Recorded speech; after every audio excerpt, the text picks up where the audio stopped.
இப்பொழுது விவேக சூடாமணியில் சென்ற பகுதியில் 145வது ஸ்லோகம் அற்புதமான ஸ்லோகம். ஆதிசங்கரருடைய அந்த கவித்துவத்தையும் சுவாமி சின்மயானந்த குருமகராஜ் அவருடைய உரையில் அதையும் விளக்கியிருந்தார்.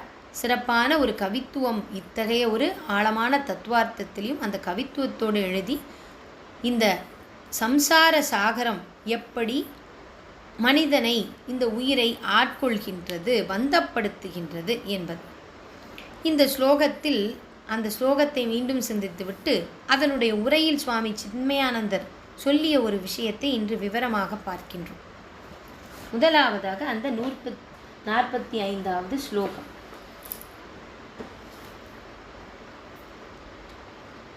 பீஜம் சம்ஸ்ருதி பூமிஜஸ்ய தூ தமோதேகாத்ம தீரங்கரோ ராகः பல்லவம் அம்பு கர்மது வபுஹு ஸ்கந்தோசவஹ ஷாகிகாஹ அக்ராணீன் த்ரிய சம்ஹதிச்ச விஷயாஹ புஷ்பாணி துக்கம் பலம் நானாகர்ம சமுத்பவம் பகுவிதம் போக்தாத்ர ஜீவஹ ககஹ. இங்கே ககக என்பது பறவை. இந்த பறவைதான் மனித உயிர். இங்கே பீஜம் என்பது விதை. அந்த விதை என்பது நம்முடைய அறியாமை. இந்த அண்ட சராசர அந்த பேரண்ட சக்தி, பிரபஞ்ச சக்தியை உணராத நம்மளுடைய அறியாமை, அதுதான் இந்த சம்சார சாகரத்திலேயே நாம் உழல்வதற்கு, அதாவது தோற்றமும் முடிவும் இல்லாது துன்பமும் பிணிகளும், பிணி என்பது துன்பத்திற்கும் பொருந்தும் நோய்களுக்கும் பொருந்தும். அப்படிப்பட்ட அதற்கு முடிவே கிடையாது. ஏன் முடிவே கிடையாது? நாம் இந்த அறியாமையில் உழல்கின்ற வரைக்கும், நாம் இந்த பந்தவியலில் உடலோடு நம்மை பந்தப்படுத்தும் வரைக்கும் அதற்கு முடிவே கிடையாது. ஆகையினால் அதுதான் அந்த அறியாமை தான் இதற்கு, இந்த சம்சார சாகரத்துக்கு பீஜம், அதாவது விதையாக இருக்கின்றது. அடுத்தது தேகாத்ம தீரங்கரோ. இந்த அதிலிருந்து என்ன முளை வருகின்றது? அது இந்த உடலோடு நமக்கு இருக்கும் ஒரு ரொம்ப உறுதியான ஒரு பந்தம், அதுதான் அதிலிருந்து ஒரு முளையாகின்றது. பின்பு அதிலிருந்து துளிர்க்கும் அந்த துளிர்கள், துளிர் இலைகள் எல்லாம் ஆசைகள். அடுத்து இந்த கர்மம், அதாவது கர்ம யோகமாக இல்லாது கர்மமாக நம்முடைய ஆசை வயப்பட்டு பற்றுகளோடு நாம் செய்யும் அந்த வேலைகள், அதை தான் அந்த சாகர அந்த ஒரு வளர்ச்சிக்கு, அந்த விதை வளர்வதற்கு தண்ணீராக இருக்கிறது. அடுத்தது அந்த மரத்தினுடைய தண்டு, அதுதான் நம்முடைய உடல். அதுதான் மிகவும் பலமான ஒரு விடயம். ஒரு மரம் இருக்கிறது, இலைகள் விதைகள் எல்லாம் இருந்தால் அந்த மரத்தினுடைய தண்டு மிகவும் பலம் பொருந்தியதாக இருக்கும். அப்படி நாம் தண்ணீர் விட்டு அந்த விதையை வளர்க்குறோம், அதிலிருந்து பலமான நம்மளுடைய இந்த உடல் கிடைக்கிறது. அடுத்தது பிராணன் அதனுடைய கிளைகளாக இருக்கின்றது. நம்முடைய பொறிகள் அவையெல்லாம் அதனுடைய குச்சிகளாக இருக்கின்றது. பொறிகளும் அது புலன்களும், அவை நம்ம அந்த பொறிகளிலிருந்து நமக்கு ஒரு தன்மைகள், ஒரு பலன் கிடைக்கிறது. இந்த இந்திரியங்களின் வாயிலாக நாம் நிறைய விடயங்களை நாம் உணர்கின்றோம், சுவாசிக்கின்றோம், நுகர்கின்றோம், பருகுகின்றோம். இவையெல்லாம் தான் அந்த மலர்களாக இருக்கின்றது. அதை எதையெல்லாம் எந்த ஒரு விடயங்களையெல்லாம் நம்ம பார்க்கிறோம், எந்த விடயங்களெல்லாம் பருகுகின்றோம், அந்த பொருட்கள் எல்லாம் தான் மலர்களாக இருக்கிறது. இதிலிருந்து நிறைய துன்பங்கள் வருகின்றது. அவைதான் என்னாகின்றது? இதனுடைய பழங்கள், அதுதான் பழம். அந்த பழங்கள், அந்த பழத்தை உட்கொள்ளும் அந்த பறவைதான் இந்த ஜீவன். இந்த ஒரு ஸ்லோகத்துக்கு உரை எழுதும்போது சுவாமி சின்மயானந்த மகராஜ் ஒரு தத்துவார்த்தத்தை எழுதியிருக்கிறார். If the seed is once roasted in fire, that is, if the vasanas are burnt in the fire of knowledge, there would no be any tree at all. ஆக இந்த பீஜம் ஆகிய அந்த விதை, அது ஞான அக்னியில் அது எரிக்கப்பட்டால் அதன் பிறகு அதிலிருந்து மீண்டும் ஒரு மரம் என்பதே வளராது.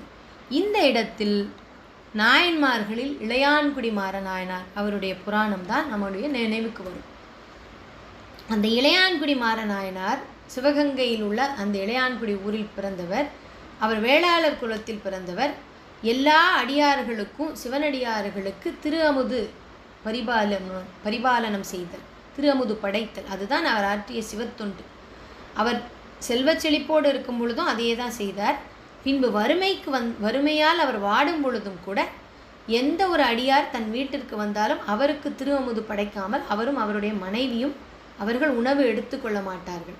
அப்படி ஒரு சூழலில்தான் சிவபெருமானே சிவனடியார் இடத்தில் வருகின்றார். அப்பொழுது அவர் வீட்டில் எந்த உணவு தானியமும் இல்லை. அப்பொழுது அவர்கள் வேளாளர்கள் விதை நெல் என்று அவர்கள் ஒன்று வைத்திருப்பார்கள். அந்த விதை நெல் தான் அந்த அறுவடை காலத்தில் அவங்க விதைக்கக்கூடிய அந்த நெல்மணிகள். அந்த அறுவடை காலத்தில் அதிலிருந்து தான் பயிர்கள் விளையும், அவர்கள் அறுவடை செய்ய முடியும்.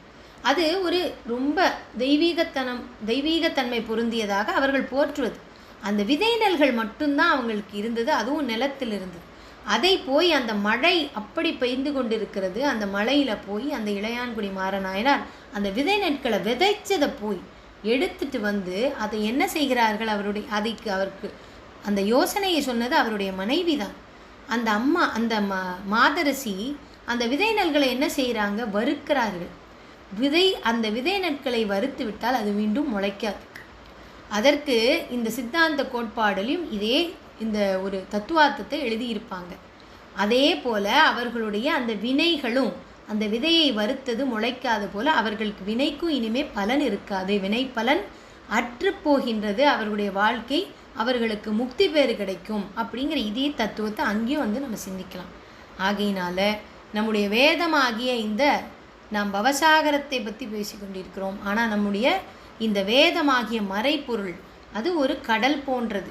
அதில் உள்ள இந்த தத்துவார்த்தங்களை பல்வேறு காலநிலைகளில் பல்வேறு ஞான நூல்களில் அவர்கள் நமக்கு பல அற்புதமான இந்த மாதிரியான உதாரணங்கள் வாயிலாக நமக்கு சொல்லி கொண்டு போயிருக்கிறார்கள் நம்முடைய குருமகான்களும் அருளாளர்களும். இப்படி ஒரே மாதிரியான இந்த சிந்தனைகளையெல்லாம் நமக்கு சிந்திக்க முடிந்தது குருவினுடைய கருணையே ஆகும். இப்படி இதே இந்த சிந்தனையோடு நாம் 146வது ஸ்லோகத்துக்கு செல்கின்றோம். இந்த 146வது ஸ்லோகம் இந்த பவசாகரத்தோடு நம்ம கட்டுப்பட்டிருக்கோம். இந்த பந்தம், அந்த பந்தத்தை பற்றி ரொம்ப அழகாக சொல்லியிருக்கார்கள். இந்த ஸ்லோகமானது அஜ்ஞான மூலோயம் அனாத்ம பந்தோ நைசர்கி கோணாதிர் அனந்த ஈரிதः ஜன்மாபிய யவ்யாதிராஜித துக்கः பிரவாகபாதம் ஜனயத்ய முஷ்யக. இது ஒரு பிரவாகம் போன்றது. இந்த பவசாகரம் பிரவாக அந்த வெள்ளம் போன்றது. இது எங்கேயோ வெளியே இருந்து இந்த பவசாகரத்துக்குண்ட அதோடு நாம் கட்டுப்பட்டு இருக்கும் இந்த பந்தமானது வெளியே இருந்து முளைத்து விடவில்லை, எங்கிருந்தோ முளைத்து விடவில்லை. இது நம்முடைய அறியாமையிலிருந்து வருவதே ஆகும். அதனால்தான் நம்முடைய அறியாமையானது அந்த நித்திய பரபிரம்மத்தோடு நாம் ஒன்றிணையாத பட்சத்தில் அது வரைக்கும் இந்த அறியாமை அது இப்படி பிரவாகம் போல அது போய்கிட்டே தான் இருக்கும், அதற்கு ஒரு முடிவே இருக்காது. அதனால் ஜனனம் மரணம் பிணி இப்படி இந்த சாக்காடு இதையெல்லாம் தொடர்ந்து கொண்டே இருக்கும். அதனால் அறியாமை என்பது நம்மிடமிருந்தே வருவது தான். அதற்கு வேறு ஒரு காரணங்களை வெளியிலிருந்து தேடாதீர்கள் அப்படி என்கின்ற சொல்கின்ற ஒரு அருமையானது. இந்த சாகரத்தினோடு நமக்கு இருக்கிற பந்தத்தை நாம் அறுப்பதற்கு அதனுடைய அந்த தோற்றம் அது களையப்பட வேண்டும். தோற்றம் நம்முடைய அறியாமை என்னும் மாயை. அந்த மாயை நாம் நித்திய வஸ்துவோடு நம்மை இணைக்கும் பொழுது மட்டும்தான் அது அறுபடும், வேற வாய்ப்பே இல்லை என்று உறுதியாக 146வது ஸ்லோகத்தில் சொல்லி 147வது ஸ்லோகத்தில் அருமையான ஒரு ஸ்லோகம். நாஸ்திரைர் அர்ண சத்ரைர் அரணிலேன வக்னினா சேத்தும் நசக்யோ நச்ச கர்ம கோடிபிஹி விவேக விஜான மகாசினாவினா தாதுஹு பிரசாதேன சிதேன மஞ்சுனா. இந்த அதாவது ந சஸ்திரம் ந சாஸ்திரம், அருமையான ஒரு ஒரு மேற்கோள் இங்கே ஆதிசங்கராச்சாரியார் சொல்லுகின்றார். உனக்கு அஸ்திரம் சஸ்திரம் என்று இரண்டு உண்டு. அதே போல இந்த சஸ்திரங்கள் என்பதும் மந்திர வித்தைகளால் நமக்கு கிடைக்கப்படக்கூடியவை, ஆயுதங்கள். அதனால் சஸ்திரங்களும் உனக்கு இது சஸ்திரங்களாலோ இல்லை சாஸ்திரங்களாலோ இல்லை அக்னியினாலோ இல்லை கோடி கர்மங்களாலோ இந்த கர்ம பந்தத்தை உன்னால் அழிக்கவே முடியாது. எதனால், எந்த மாதிரியான ஒரு ஆயுதம் உனக்கு வேண்டுமா? கத்தி போன்ற அந்த அதாவது கூர்மையுடைய நம்முடைய விவேக விஞ்ஞானம், அந்த புத்தி, அந்த ஞான புத்தி, மெய்ஞானம். அதனால்தான் இதை நம்மால் இந்த கர்ம பந்தத்தை, நம்மால் பவசாகர பந்தத்தை வேரோடு அறுக்க முடியும். அதுவும் அது எப்படி, அந்த கத்தியை நம்முடைய அந்த புத்தியை எப்படி கூர்மைப்படுத்த வேண்டுமாம்? நம்முடைய மனம் மற்றும் புத்தியை சுத்தப்படுத்துவது மூலம், அதன் மூலம்தான் இந்த ஆயுதத்தை கூர்மைப்படுத்த முடியும். அதன் மூலம் இந்த பவசாகரத்தை நாம், அந்த பற்றினை நாம் அறுக்கலாம் என்று சொல்லி, இந்த பந்தவியலை பற்றி நம்முடைய ரமண மகரிஷி அவர் அருளிய அந்த அருள்மொழிகளோடு நாம் இன்றைக்கு நிறைவு செய்கின்றோம். மன அகங்காரங்களின் விகாரங்களையும் தேக இந்திரிய பிராணாதிகளின் செயல்கள், இந்திரியங்கள் செயல்கள் ஆற்றுகின்றது. மனம் என்பது அகங்காரத்தினால் விகாரப்படுகின்றது. ஆகையினால் இவற்றையெல்லாம் அக்னி போல் அவைகளில் அனுஸ்யூதமாய், அதாவது இடைவிடாமல் தொடர்ந்து இருப்பினும் இது ஒன்றை செய்கிறதும் இல்லை, ஒரு விகாரம் அடைவதும் இல்லை. எது? ஆன்மா. இந்த ஆன்மா ஜனியாது, மறியாது, பெருக்காது, இழைக்காது, வேறு விகாரங்களும் உறாது. மனம்தான் விகாரப்படுகின்றது. அந்த மனத்தினுடைய விகாரத்தை அனுபவிப்பது அகங்காரம். ஆக இந்த உயிர் அந்த அகங்காரத்தோடு தன்னை பொருத்தி பார்க்கும் வரைக்கும் அந்த இன்பத் துன்பத்தில் அது அழுந்துகின்றது. அதனால்தான் ஏகம் பிரம்மம் என்றார்கள்.